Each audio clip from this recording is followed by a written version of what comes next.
안녕하십니까. 순천 성경침례교회 박인기 목사입니다. 오늘은 존 칼빈에 대해서 말씀드리겠습니다. 존 칼빈은 마틴 루터와 같이 종교 개혁가였습니다.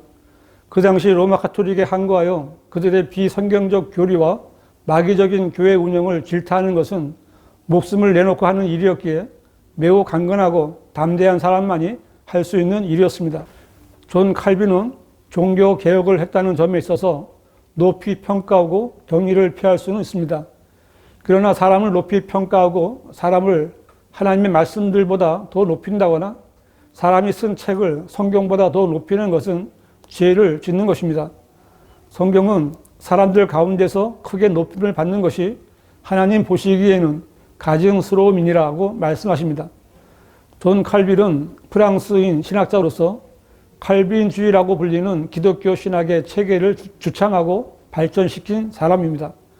우리나라의 장로교 교단들은 칼빈의 사상을 계승한 칼빈주의 5대 강령에 그 바탕을 두고 있습니다. 칼빈주의 5대 강령은 전적 타락, 무조건적인 선택, 제한된 속죄, 저항할 수 없는 은혜, 성도의 견의인데, 요점을 정리한다면 인간은 아담의 불순종으로 타락했는데 그 의지까지도 타락해서 인간은 자신의 의지로 예수 그리스도를 믿고 구원받을 수 없다는 것이며, 사람 중에 어떤 사람은 구원받기로 예정되어 있고 어떤 사람은 저주받기로 예정되어 있어서 아무나 자기 믿음대로 구원받을 수 없다는 이론입니다. 예수 그리스도의 피는 구원받기로 예정된 사람들에게만 해당되기 때문에 선택받은 자는 하나님께서 강제로라도 거듭나게 하고 믿게 하지만 끝까지 믿음을 지키지 않는 자들은 하나님의 부르심을 받은 자가 아니라는 사악하고 가증한 교리입니다.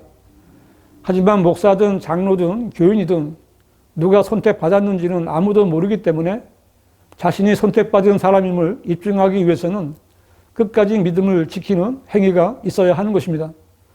이러한 칼빈주의 교리를 믿는 장로교단의 교회들은 복음을 제대로 전하지 않습니다. 그 대신 전도라는 이름으로 사람들을 교회로 불러 모으는 일에 열중하고 있습니다. 장로교 교단 교회들은 전도한 사람이 교회에 오면 일단 그 사람을 선택받은 사람으로 인정하기 때문에 복음을 전해서 구원받게 하기보다는 교인 등록을 한 후에 학습과 세례 학습 공부를 시킨 후에 세례를 주고 소속 교회의 교인으로 인정합니다.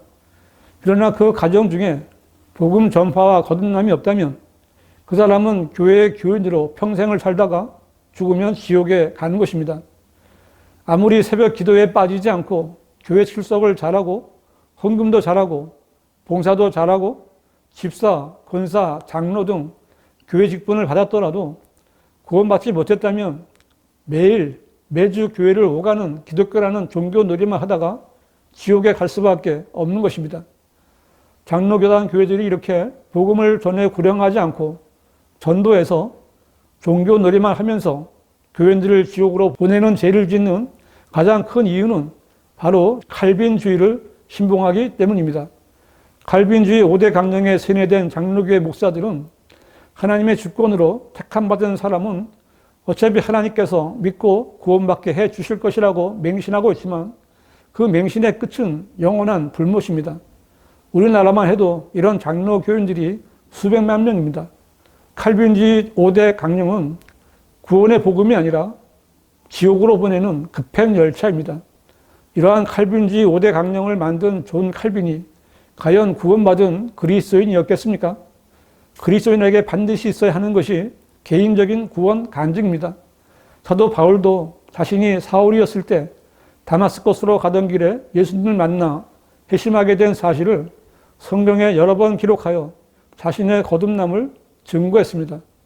칼빈보다 먼저 종교 개혁을 시작한 마틴 루터도 자신이 어떻게 하나님을 만나게 되었는지 간증했습니다.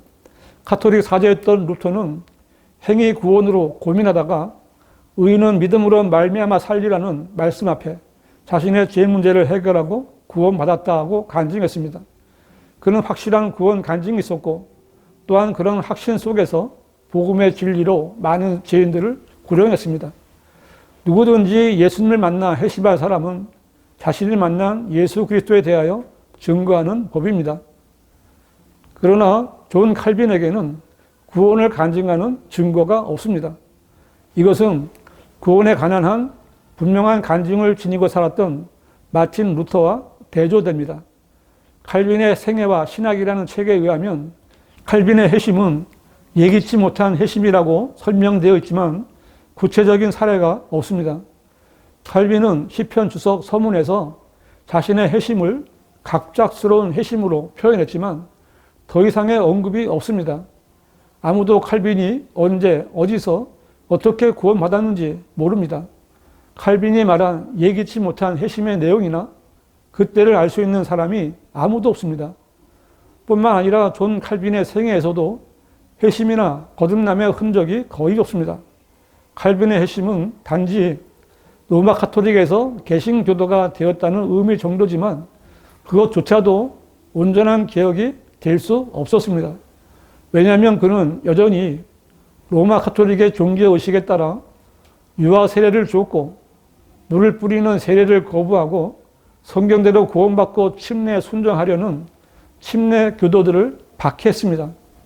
칼빈주의를 신봉하는 장로교단 교회들은 지금도 비성경적인 유아 세례와 세례를 주고 있습니다. 존 칼빈은 로마 카톨릭의 가증스러운 성체설을 조금 바꾸어서 그 빵이 예수님의 몸이 되는 것이 아니라 예수님의 영이 영적으로 임한다면서 성찬식을 했습니다. 지금 장로교단 교회들이 성찬식이라고 하면서 누룩으로 부풀린 카스테라와 발효된 포도주를 먹고 마시는 행위는 말만 다를 뿐 로마 카톨릭의 성체 미사를 하는 것과 같은 것입니다. 모두 칼빈이 처음부터 잘못했기 때문에 그대로 악한 간습이 교회 안에 이어진 것입니다. 존 칼빈의 악행은 이것만이 아닙니다. 칼빈은 교회와 국가의 연합을 강력히 지지하는 사람이었습니다. 칼빈은 제네바에서 교황 흉내를 내며 구약적인 신정 정치를 시도하려고 했습니다. 이것은 칼빈 자신이 싸우며 로마 카톨릭에서 개혁했던 것을 무색하게 하는 일이었습니다. 칼빈이 제네바에 세우려고 했던 정치는 이름만 개혁한 것이지 그 내용은 종교와 국가를 일치시키려는 국가교회로서 로마 카톨릭의 정치와 똑같은 것이었습니다. 도덕적 영역에서도 시민들을 감시했는데 간음, 매춘, 간통, 동성애를 엄하게 처벌하고 춤, 외설적 노래, 마술, 주먹다짐, 술 주정 등 부도덕한 죄들을 아주 엄하게 처벌했습니다. 칼빈을 높이는 신학자들은 칼빈의 대단한 학식과 지식을 이야기하지만 실제로 칼빈은 자기 주변에서 종교적으로나 도덕적으로 부족한 사람이나 제도들을 자신이 직접 바로 잡으려고 폭력을 사용하는 율법주의자였습니다. 그로 인해 율법적인 교회법이 제네바시의 사회법이 되었고 약간의 불경건한 행위도 사회적인 범죄로 처리되어 처벌 대상이 되었습니다. 공중 예배에 참석하라는 명령이 내려졌고 설교를 듣다가 웃었다고 해서 세 사람이 3일 동안 감옥에 갇힌 적도 있었습니다.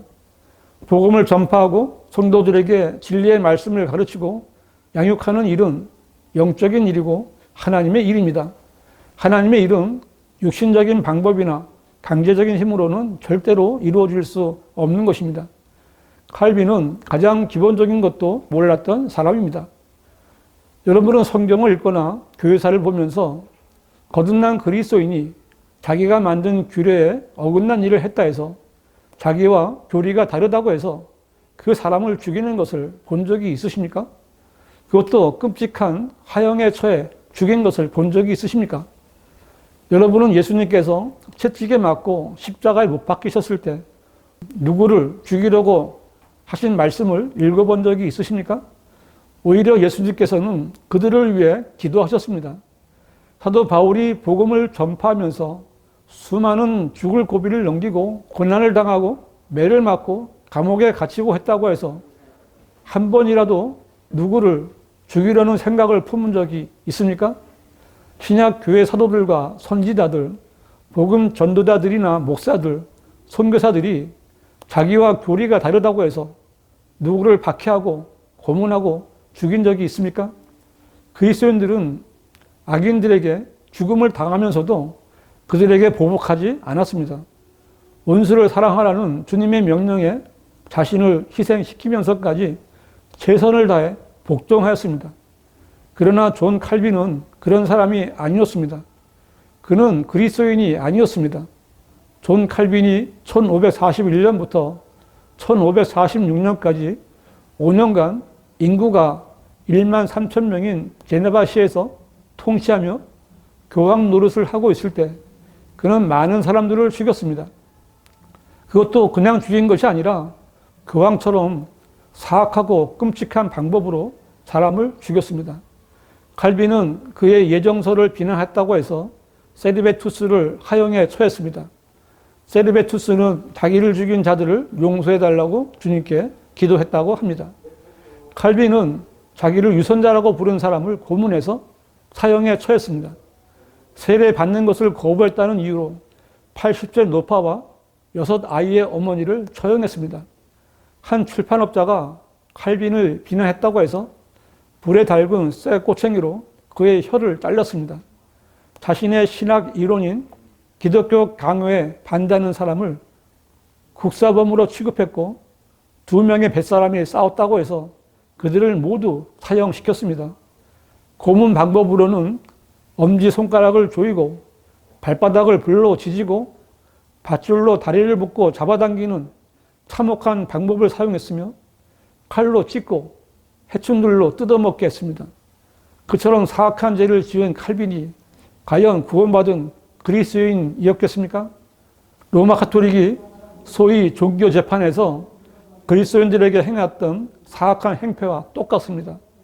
존 칼빈이 제네바시를 5년간 통치하면서 추방한 사람이 76명이며 공식 처형한 사람은 58명인데 그 중에서 하형당한 사람이 35명이었고 교수대에 매달린 사람은 13명이나 됩니다.